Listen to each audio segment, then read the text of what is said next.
Nobody is doing a better job on the recruiting trail right now than Kirby Smart and the Georgia Bulldogs. That's what we're going to talk about in today's video. Of course, last week they landed five-star quarterback Jared Curtis, and over the weekend they landed a commitment from one of the best overall defenders in the state and four-star safety Jordan Smith out of Houston County. I'm going to talk about him in just a second, but I think they're going to land some even bigger news tomorrow, May 13th, when five-star tackle Jackson Canwell, the number one player in the country, will make his commitment between Georgia and Miami. Maybe Oregon's going to have a hat on the table, but unless something happens last minute, which, has happened before, I expect Georgia to land the number one player in the country in this elite offensive tackle, Jackson Canwell, 6'8", 300 pounds. Dude is a mountain of a man. Might be the best offensive tackle prospect that I have covered since I've been doing this.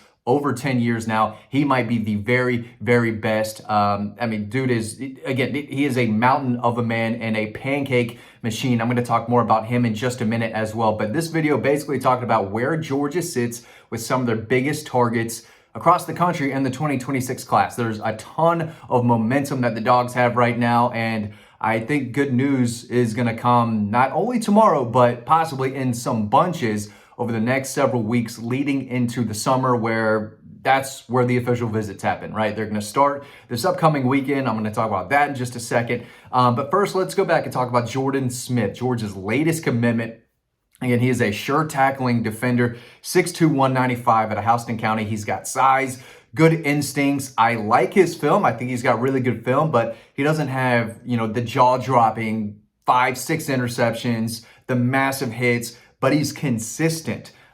He had 85 tackles last year, 3 tackles for a loss, 2 interceptions in coverage, 7 more pass breakups. So he can do a little bit of everything for you. I think he roams the field exactly the way you want your safety to do. He covers a lot of ground. He runs pretty well for a guy his size, but it's his length, his physicality, his ability to make a fundamentally sound tackle. He knows how to wrap up. He hits behind his pads. He brings size, he brings leadership, he brings instincts, both in coverage and against the run, takes good angles to the ball carrier, but is great in zone coverage. And again, he closes well on the receiver, can go up and make a play on the football. He is the number 6 safety prospect in the country and the number 75 overall. So big deal.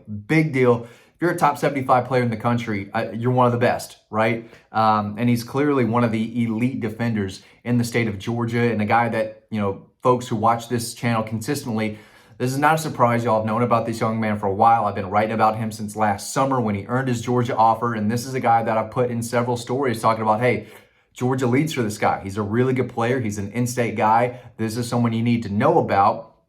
And he decided on Mother's Day, you know what, I'm ready. Georgia wants me. I'm a Georgia guy.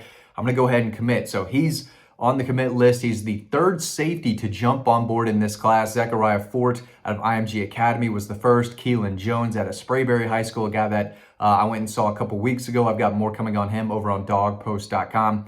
And now Jordan Smith. So they've got 3 really productive, consistent, dependable safeties in this class already. So Jordan Smith, again, 6'2", 195 out of Houston County, 85 tackles, can make plays in coverage. The number 6 safety prospect in the country is now on board. And then tomorrow, Jackson Canwell announces, and this is a big deal for so many reasons. I mean, this is a guy who's going to push for a starting role the second he gets to campus. And Georgia fans have seen big-time tackles come through the program, especially on that left side. You had Isaiah Wynn in 2017. You had Andrew Thomas right after him. You've had Broderick Jones. They've had some elite left tackle play. And Jackson Canwell, even with a lot of guys in front of him trying to push for a starting job, right, who have been there, he's coming in. If he does commit to Georgia, like I think he will, right? I think he could come in and push for a starting role. He is that good. And a guy who was in Athens this past weekend, that was the last campus that he saw before making his decision tomorrow. So again, if anything crazy happens last minute, I expect him to commit to Georgia tomorrow. I believe between 3:30 and 4. He's the number 1 player in the country. Totally get why. And I think Georgia fans should expect really big news tomorrow. Another 5-star to keep an eye on, Mark Bowman, another guy I've raved about. One of my favorite prospects across the country. He's not Brock Bowers. I'm not going to compare him to Brock Bowers, but he's the same type of tight end. He moves extremely well. He's just a naturally gifted player. He's dangerous after the catch. He runs extremely well, 6'4", 230. Great hands. He's terrific after the catch. He can block. He's physical, but his ability to make plays in the passing game is just truly elite. And he has the same type of strengths that Brock Bowers has. And when you turn on the film, and you can watch it over on Dawg Post, if you watch his highlights as a sophomore at Mater Dei High School in California, maybe the best program in the country, what he was able to do for them as a sophomore, you watch the film and you're thinking, this is Brock Bowers' high school highlights, right? That's Brock Bowers out there doing that type of stuff. But no, it is Mark Bowman. This is down to Georgia and Texas, I believe. I still think USC's in the mix a little bit. I don't know if I'm ready to say that Georgia leads here yet, but they can absolutely land him. They can absolutely land him. I think they might have the momentum. I still think there's plenty of time. He's going to take some visits this summer. I don't think he's committing over the next few weeks.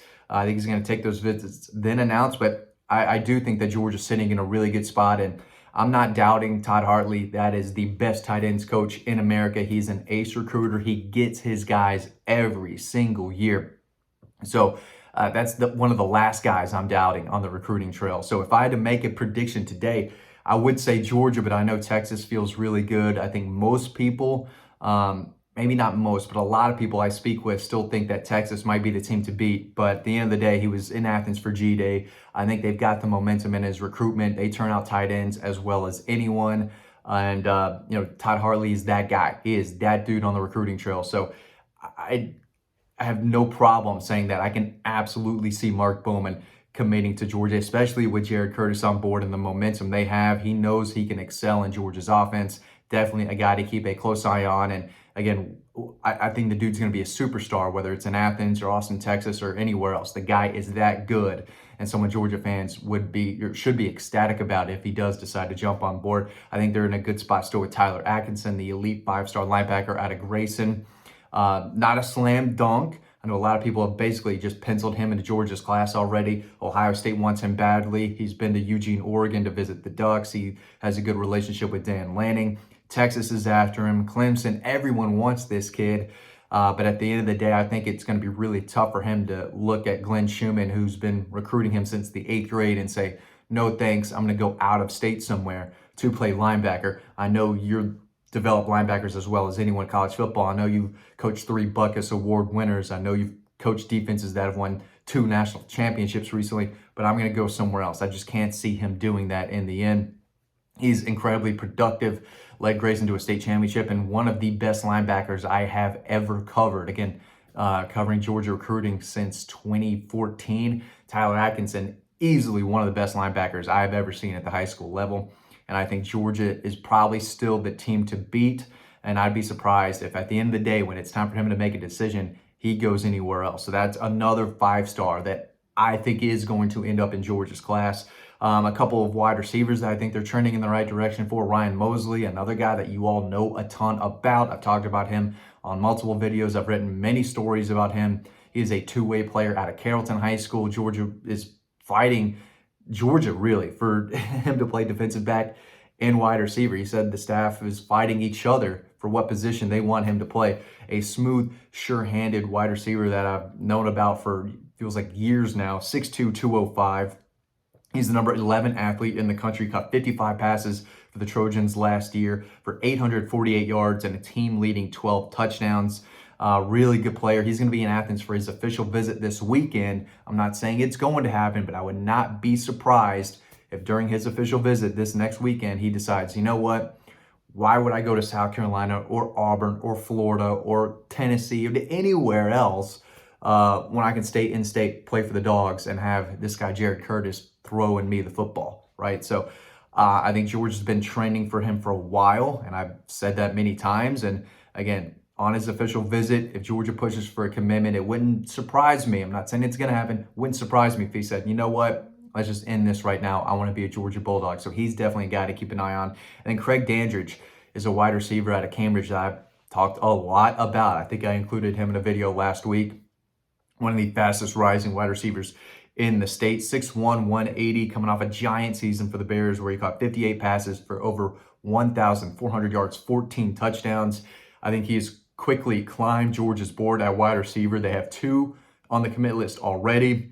I think they'll end up signing 4, maybe 5. And I think if Craig Dandridge, who saw his recruitment blow up this winter, if he's got the green light to commit to Georgia, I think he will be in this class. Definitely a guy to keep an eye on. I think they're trending in the right direction for him. 4-star running back Jay Lamar and a few others. You could read more about them over on Dawg Post. But right now, the Dogs are hot on the recruiting trail. I don't think there's anyone with more momentum on the recruiting trail right now than Kirby Smart and the Georgia Bulldogs, especially if Jackson Canwell chooses Georgia over Miami tomorrow. Would be a massive, massive deal for a lot of reasons, and we will have you covered over on the website. Thanks for watching. Hope you learned something. I'll see you over on Dawg Post.